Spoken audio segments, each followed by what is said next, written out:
So yun, good morning mga ka-backyard builders, mga ka-followers. So ngayong araw, ipapakita ko sa inyo yung ginagawa ko step by step from hardening pen to cord. So ngayon, medyo nakikita ko na sa ating mga ngayon, stag na lumalabas na yung pagkalalaki nila. So pwede ko na silang ilipat sa cord. So ngayon, i-cord na natin sila from hardening pen to cord, mga ka-backyard builder. So meron tayong dalawa na i-cord ngayon na bagong i-cord. So kasi nakikita ko na sa kanila yung galaw nila is medyo buo na yung pagkalalaki. So try na natin silang i-cord.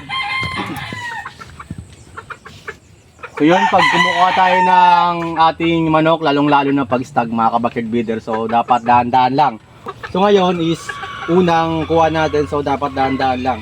So natural yan mga ka-backyard builder na magalaw sila. Kasi yung mga ka-backyard builder, pag binigla natin sila and then nagkamali yung hawak natin, yun,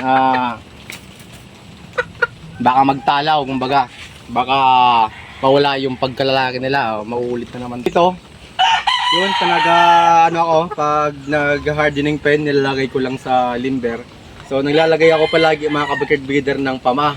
So ano ba ang purpose nito? Panaglalagay tayo ng pama. Yun nga mga ka-backyard builder, palagi kong inuulit panaglalagay ako ng pama kasi once nilipat natin siya sa cord, so hindi na siya na magpupumiglas ng gagalaw kasi yun, pwedeng masira yung paa nila mga ka-backyard builder. So yun din yung purpose kung bakit natin nilalagyan ng pama pag tayo ay nag-hardening pen. So tingnan natin kung born talaga yung pagkalalaki nila. So yun, dahan-dahan lang natin mga ka-followers. Ito magkapatid to, full brother mga ka-followers. So yun, makikita mo naman mga ka-followers. Okay na, buo na yung pagkalalaki nila yun. Lumalabas na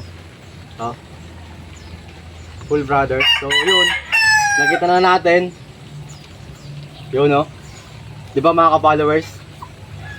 Lumabas na yung pagkalalaki talaga nila. So pwede ko na silang ilagay sa cord mga ka-followers. So tatanggalin natin tong pama. Tanggalin na natin. So ilagay na natin siya sa cord mga ka-followers. So ito yung aking pinaglalagyan na cord. Ito. So yun mga ka-followers, mga ka-backyard builder, ilagay na natin siya sa cord. So ito yung cord natin.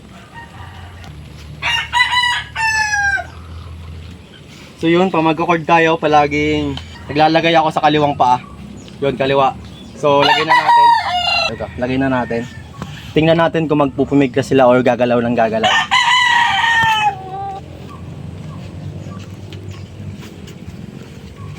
So yun, nakikita naman ng mga followers, effective yung ating ginagawa. Step by step yan mga followers.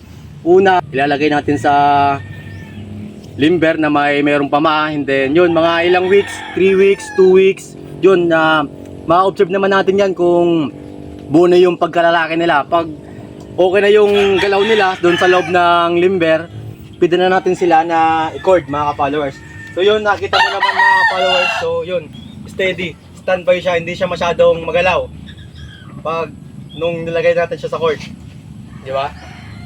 So yun, steady lang siya mga followers. So meron pa tayong isa na i-cord. So ganun lang mga ka-backyard builder, mga followers, sa ngayong araw, na sana meron akong naibahagi or na-share about sa ating pagpamanok.